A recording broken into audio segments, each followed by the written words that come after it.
Yeah, it was actually my two uncles. I mean, may they rest in peace. I mean, they're not here no more. But it was my two uncles that really got me into the metal and rock stuff. Because my mom, my grandma, my grandpa, they were into like Conway Twitty and George Strait and all the country people and stuff, Loretta Lynn, and those two came in and was like, here's some Ozzy, here's Metallica, here's Pantera, here's Megadeth, Sepultura, Black Sabbath, Zeppelin. I mean, they just really, they really opened my eyes up there to that genre.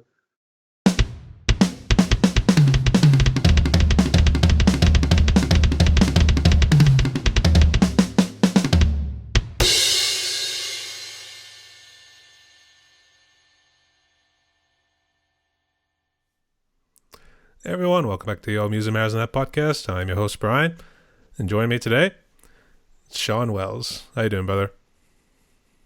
Doing good. How you doing? Not too bad. And where are you hailing from, actually? I'm from Beckley, West Virginia. Oh, yeah, West Virginia. Yeah.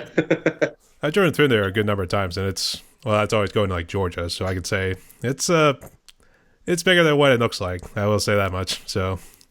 A beautiful countryside. A beautiful countryside nonetheless. So, I guess, how you been recently? I've been pretty good. Can't complain too much. The weather here has been not too great, but other than that, everything's been pretty good. That's good to hear. And I guess I stumbled upon your channel. Well, I shouldn't say channel because it was all strictly on Facebook. But I guess, do you have a YouTube channel or you just strictly stick to Facebook? I have a YouTube channel too. Okay. Yeah, I was going to say, let's go into a little bit more detail a little bit here. But so, Shawn, welcome to my podcast. The way that my podcast works is we get to know you more as the individual and as the drummer too. So I got some questions right here. Ready to roll? Oh, yeah, I'm ready. All right. So we'll start with the first one right here. Tell us a little bit about yourself. How did you become a drummer? Well, it all started back when I was like 3 years old. My grandmother, she got me this little bongo drum. And that's when I like to say that my love affair began, is with that. Obviously, and I was on the pots and pans all the time. And then I was 5 and I got my first drum set. And it's been full speed for 38 years, man. It's just full speed. I was born with arthrogryposis, amnyolasia, congenita. Basically, like my ankles are fused.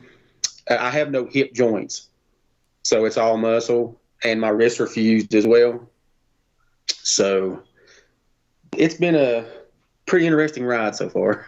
Yeah, I did notice your video. I guess I actually saw your first reel, which was actually a Tom Sawyer. It was a Rush, and yeah. I was noticing how your hand was playing on the ride there, so I was actually thinking something wrong with his hand. So I honestly had no idea. So that means, are you strictly just playing more of your hands, or are you able to also figure out how to play with your feet too? Oh yeah. I had to.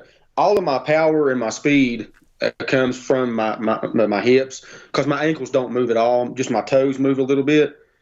So, when I was younger, I had to really figure out, like, okay, I figured out how I was going to hold my sticks. Now I need to figure out how am I going to work my bass drum pedal and my hi-hat pedal as well. And I play double bass too. So I had to figure out, once I figured out one, I had to go and figure out how to play two. And so, but yeah, it's just something where my ankles don't move. It's been called like the flat-footed technique, or the running in place technique is what some people call it. I always call it the Shawn Wells technique. So I was kind of bummed whenever I heard that there were other drummers that did it too, who didn't have arthrogryposis. So, but yeah, the way I use my bass drums is, it's all hips. Like there's no ankle movement whatsoever. Oh, okay, I see. And it's good to see you actually know how to improvise, to be honest, and how to get through it all. So adapt and overcome. That's some of those things too, especially with the challenges life throws at you too. So that's a cool motivational story too. Yeah. I know. Do you know Mike Few by any chance? Who?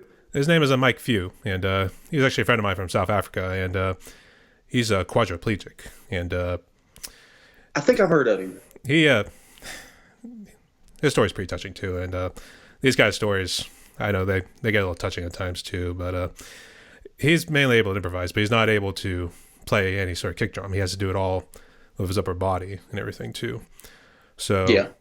hearing these kind of stories too, it's really good motivation to see how people with any sort of disabilities, deformities, or what have you, it's good to see they overcome it too. So Yeah. but I guess let's jump into your drum set right there, since I see it back there, and your shirt kind of tells me yeah. you're a big fan of Tama. Oh yeah, that's my brand, man. That's since I was like 10 years old. That's it. Tama's been it for me. That's the only brand I use. You know. I guess I'll walk us through your kit. What you got right there? Well, I've got, as you can see, I got an 8-inch flash right here. I've got a 9x12, 10x13 rack toms. I got two 18x22-inch bass drums. And then let me grab my phone here. I've got a 20-inch ride, a 14-inch hats. I've got a 14-inch thin crash right here. I've got a 16-inch over there. I got two 16 inches actually over here, an 18-inch and a 20-inch China over on this other side. And and I got a 10-inch flash right here too. I don't know if you can see it or not. I can see, yeah, it's kind of tucked away right in there. Yeah. Is this a kit you've been rolling with for a good while, or is this one you just got recently? Oh yeah, I've had this kit. I want to say going on about 11 years. Congrats. I've had this kit. Yeah. The relationship with your And drums too. I just added to it. Have you? That's pretty cool. Yeah. And I guess, have you ever played on electric drum sets before, or have you always stuck with acoustics? I have. I just love acoustic drum kits, but I have played a few electronic, and I'd have to say probably my favorite two is probably a Yamaha or a Roland. I think they're really great electronic. If you're going to go that route for electronic stuff, like drum kits, I mean, those two are like my favorite. I would say I've always rolled with the Roland kits because they always seem pretty durable. I would say the only problem is, like, I abuse my snare heads pretty bad since I listen to a lot of metal music. I don't know. Do you listen to a good amount of metal as well? Oh, absolutely. That's my favorite. Rock and metal are my two favorite genres. I know I tend to do like a lot of different reels, like of other genres of music too. But no, man, rock and metal are like my two favorite, top favorite ones to do. Yeah, I did see some of your reels. You were announcing you were going to do like a Metallica sort of reel. Which one were you going to do? I did Don't Tread on Me. I did that one, but I've done For Whom the Bell Tolls. I've done Fade to Black. I did one. I did Lux Eterna when it first come out. I did that one. I did The Thing That Should Not Be. I've done that one. And I did Holier Than Thou. I've done that one too. Oh, that's so sweet. What do you think of Metallica's new material? Like, it kind of seems like after Black, they kind of moved away from like the 80s sort of sound that they had made there, and then it seemed like it was a little bit more heavy. Maybe had some incorporations of thrash, but it seemed a lot more different. I think most people would say like the 80s was like the apex of their career or something like that. Yeah, definitely after probably the Justice record, like that was the last, like I guess you would say thrashy kind of record that they did. But oh yeah, man, from Kill 'Em All up to Justice was like they were brutal, absolutely brutal. Well, it seems like they always had to compete with Megadeth since they kicked out Dave Mustaine, and Mustaine was doing his own thing, going all crazy in that with Rust in Peace, Peace Sells. And I mean, 86 was a damn good year, and I wish I was alive to actually witness that year. I was not born until a few years after that, but I guess how did you get into like the metal music? Was it your parents who got you into it? Yeah, it was actually my two uncles. I mean, may they rest in peace. I mean, they're not here no more. But it was my two uncles that really got me into the metal and rock stuff. because my mom, my grandma, my grandpa, they were into like Conway Twitty and George Strait and all the country people and stuff, Loretta Lynn, and those two came in and was like, here's some Ozzy, here's Metallica, here's Pantera, here's Megadeth, Sepultura, Black Sabbath, Zeppelin. I mean, they just really, they really opened my eyes up there to that genre. Oh, that's so sweet too. And let's say, when you first listened to it, were you thinking like, what the heck is this? I mean, what kind of music is this? And then like, it seemed to come afterwards, because that's how it was with me. How was it for you? Yeah, it was. At first, I was like, man, the drums in this are absolutely amazing. So I wanted to find out like who the drummers were, and but yeah, at first, man, I was like, wow, this is insane. How did y'all listen to this? This is crazy. And now it's even more extreme now than what it was back then. So, but yeah, I was very shocked at first, for sure. And that just built up over time too, because that's how it was with me. And going to more of the extreme and the death metal sort of music too. So that's how it was with me. Yeah. I always had to laugh because the metal part was always like with me, because my dad actually really loves Metallica too. And, actually, I think he would like to see them live, but I think he would be the oldest guy there, to be honest. But yeah, there was a station, because I live up in Pennsylvania. I live close to Pittsburgh, and I forget what the station's name was, but for a whole hour, it was just straight Metallica music, and we would listen to that because we took my sister to dance recitals and stuff like that. So I would say that channel was always fun. I think the song always stuck with me, and I swear it was No Remorse, that opening intro to No Remorse. So, good God, that one was awesome. I guess we're going to put you on. I'm going to say we're going to put you on the hot seat. Which one's your favorite Metallica song? My favorite? Yeah. It's got to be One. One? Yeah, that was my. I guess that was my first introduction to him. Was One, and I was just blown away. I was blown away by the song and what Lars was doing and the sextuplet part. I was like, oh man, I can't believe this. Who is this?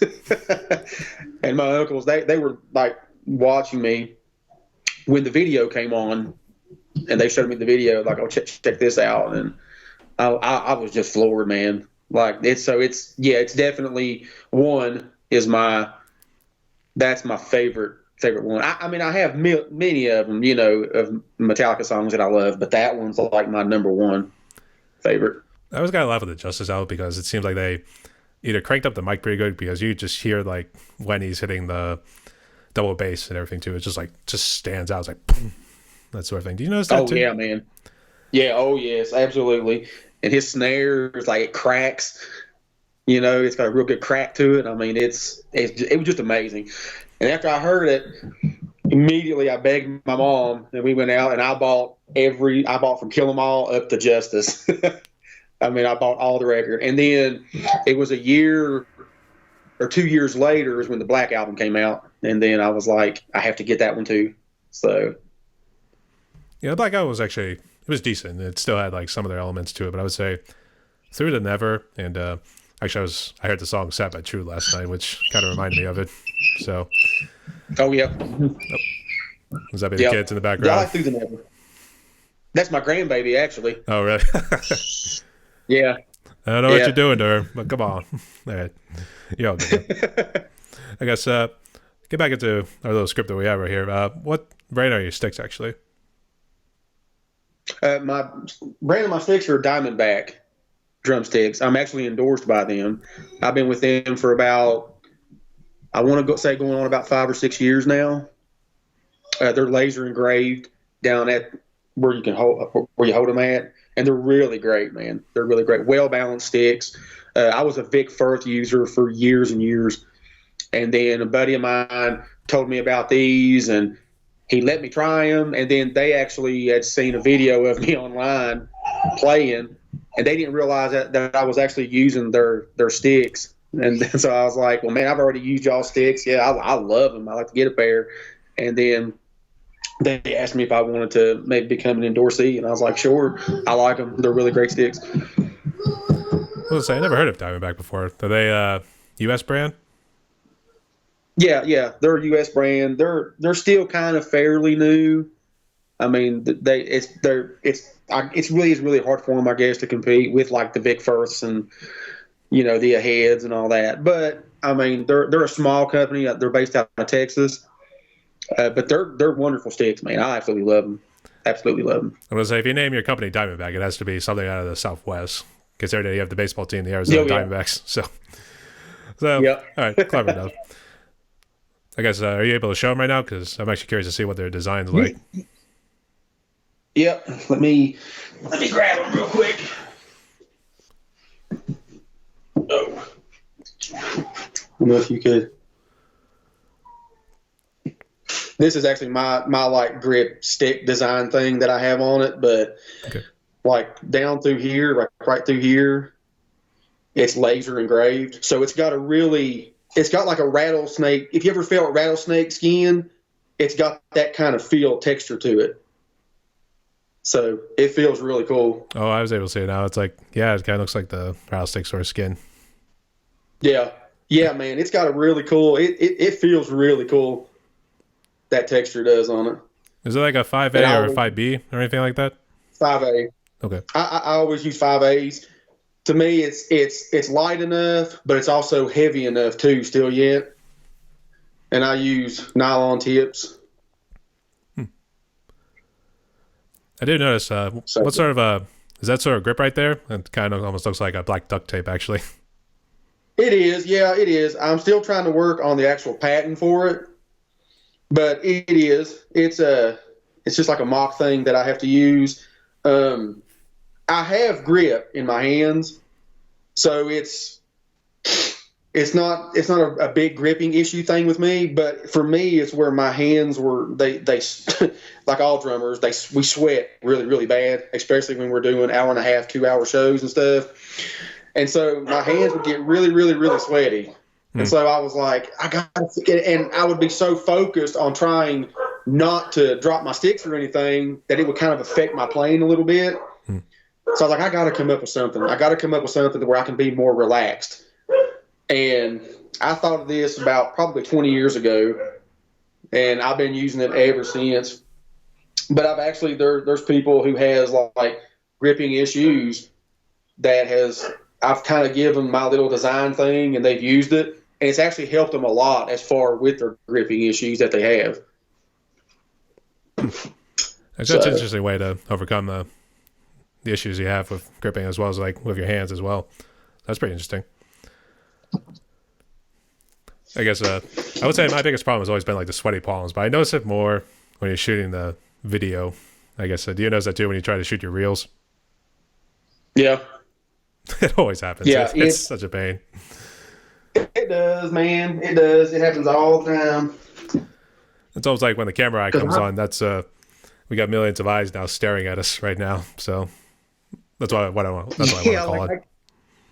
I get like it's so funny, man. Like I have to not think about the camera. Like I have to think about me not recording myself because I start thinking too much about it. It's the same thing like when I'm in the studio or something laying tracks. If I think about it too much, I don't know why I get nervous. I don't know. To this day, still yet, I get nervous in a studio. But it's nothing. Like it's just you play, But for some reason, when that red light's on, it's like you just get a different feeling about it, and it's like, oh man, I can't mess up. That's the same thing with me. It always happens every time I try to shoot a drum cover as well. All right. So it sounds like have you been a part of a good number of groups like cover groups and I guess any sort of original material? Oh yeah. Gosh, oh man, I've been in a lot of like a lot of cover groups where we did like a lot of covers and maybe would try to throw one original in or two or something. But the band I'm in right now, we've been together for about 10 years now, and it's all original stuff. Like we don't do covers or anything. We do if somebody wants something, then we'll do it. But usually, man, it's all original material because that's what we like to do most is our original stuff. But we'll throw a cover in there every now and again. I guess I'd talk about that group. What's the name of it? And I guess give us a little bit of the history background behind it. Oh well, the name is Core, Core, and it was me and a buddy of mine. We were in another band together before that one, and in that band, we were just playing songs that we just didn't like. Like no, like we love, we all love, Tom Petty and Rolling Stones, but that's just really not our forte. Like we're more Metallica, Alice in Chains, Pantera, Sepultura type people. And it's like we don't really want to not play what we don't want to play. We want to have a band to where we want to play the kind of music that we like. We want to write the kind of music that we want to write. And so after that band kind of dismantled, it just broke apart. Me and him stayed together, and it's been going ever since. Me and him has, and we've had different bass players, and we have a new lead guitar player that's been with us for about 5 years, and he's incredible, and he's like a little brother to us. So you're a nice little 4-piece right now, or do you have like a lead singer, or is somebody else still taking like lead vocal duties? No, yeah, we're a 4-piece. Our rhythm guitar player is our singer too. So, and that's the guy I was telling you about that I was in the previous band with. Oh, okay. Yeah. I was gonna say, the way you kind of described like all the bands, it sounds like you like more of the bands like Pantera that came out of Texas. I say / Louisiana because obviously Phil Anselmo was from Louisiana right there. Yeah. Or even like Down, for instance. Did you know the band Down? Oh yeah. Yeah, I like Down too. Oh, excuse me. Phew, thought I'd sneeze. Okay. Okay. I was like, don't sneeze on the camera. Yeah, no. You're good. I guess, so this is a group you've been rolling with. I guess, did you have any other groups? Or is this kind of just the one you're going to be rolling with from here on out? To me, this one's it, man. Like we're more like, we're like a family too, because we're all really close. All 4 of us are. The bass player, me and him were in bands together when we were 15. So we're really like a big family. And so, yeah, this is pretty much it for me. Like I'll just be with them, and and then just see what happens. I was actually thinking you guys should have named yourself like the Brotherhood of Steel. Well, that was actually used in a video game, Fallout. I don't know how big are you into video games? Whenever you get a chance. Oh man, I love. Yeah, I used to be really, really big into them. Now I don't play too often, and basically because I suck. Like I just. Like I try to play Call of Duty with my youngest son, and man, I get jacked up every time. But I do like playing the zombies on Call of Duty. I love doing that because I don't have to really worry about aiming too much. I can just go through and just start mowing them down and run. So just say we're mowing down them Nazis, or as Brad Pitt in Glorious Bastard said, "There's only one thing we're going to be doing: killing Nazis." That sort of thing. Yep. So, yeah. I guess, so which one is your favorite map from the Nazi zombies? Because it seemed like they got a little bit more ridiculous after like the Kino der Untoten, or however you pronounce it in German. Yeah, that one right there. Kino der Totem or something like that. I think it's what it's called. Something like that. That was my favorite map. That one is. I play that, like I said, with my youngest all the time. The new one, Shangri-La, they got I think it's for Black Ops 3. That one's pretty fun if you could figure out where to go. I think one was pretty cool too. I think there was a theater one. I forget what it was called, but the theater one, and when you play it by yourself, if you know like how the whole circle thing works too, then you can play that for as long as you want to, because then all you gotta do is just make the zombies run to this electric trap, and it gets most of them for you, but there's still like a good bit, so you're still stuck on the level for like probably another 20 minutes before you jump to the next one. That's the problem with zombies. It gets boring after a while. Yeah. But that's like, as far as that one goes, that's the only one that I really get into, because I actually don't suck at it too bad. If I'm by myself, but if I'm playing with my youngest son, he gets mad at me all the time. He's like, "Dad, what are you doing? You can't stand there." Yeah, you actually have to go around. I'm like, "You can come and help me." Yeah, like, "You can come and help me." Almost think of it as paintball, but with actual computer graphic guns. We'll just say it like that. So it's kind of like Yeah. that's kind of how it goes. But I guess I would say I would feel bad for you too if you ever play like Dark Souls or the Bloodborne sort of games. I don't know, is your son into that as well? Oh, gosh. Yeah, well, my oldest was into that one, into Dark Souls, and I tried to play that one time, and man, I got tore up from the floor up, man, with Yeah, that. yeah, I know what you mean too. I struggled with it at first, but then like I always notice it too. After you play it once, then you start getting the hang of it afterwards. So that's one thing about it. And of course, you also know where the enemies are going to start jumping out too, since it doesn't really adapt too much, but it still keeps like some of the same settings in play, which good or bad, however you take it. So, but Yeah. Now I do like the God of Wars too. I like those. Those are pretty fun. you know, I just got them for Christmas, and they've still been sitting up there. I gotta actually what I wanted to do was, unfortunately, they didn't remake like 1 and 2, so it looks like in order to play them on your PlayStation 4 or PlayStation 5.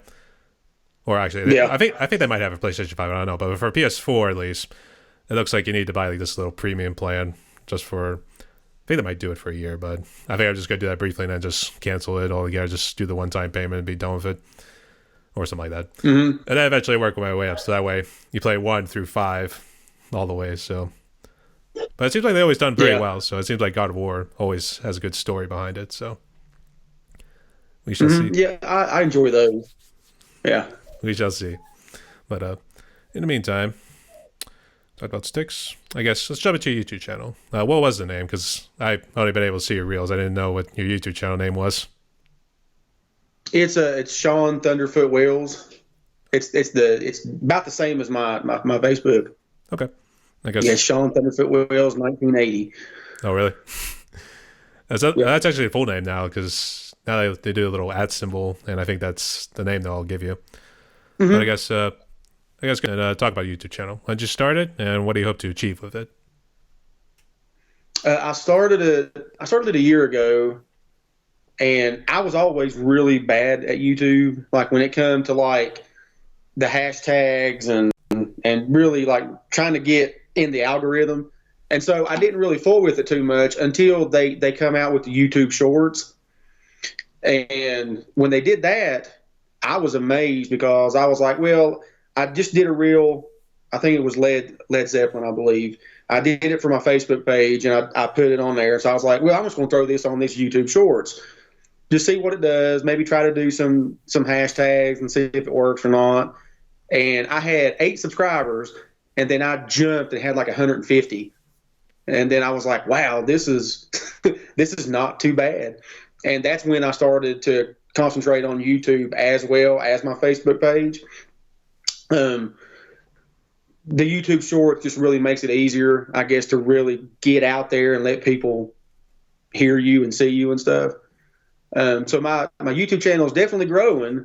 I mean, I'm winning people over like one person at a time, literally. So I don't get like millions of followers like in one video or anything, but I'm winning people over, and so that's, I mean, man, really my goal with that is to get, if I get 1,000 subscribers, I would be overjoyed.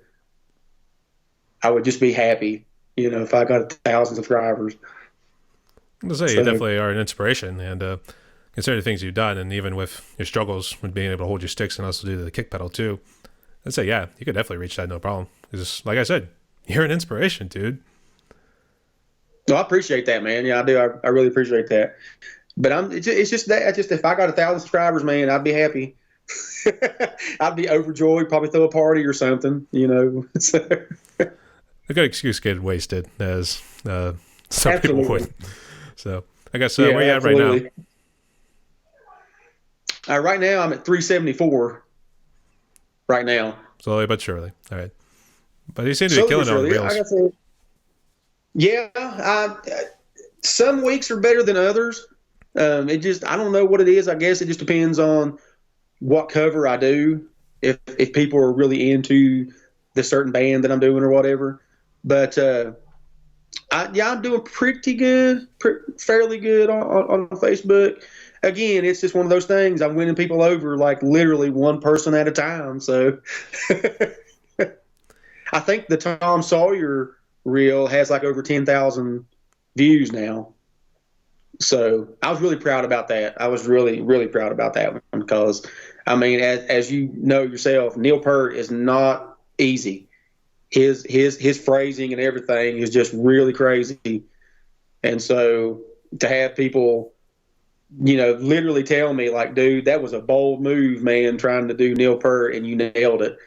I mean, I'm like over the moon because I mean, it's Neil Peart. And somebody says, you nailed a Neil Peart part.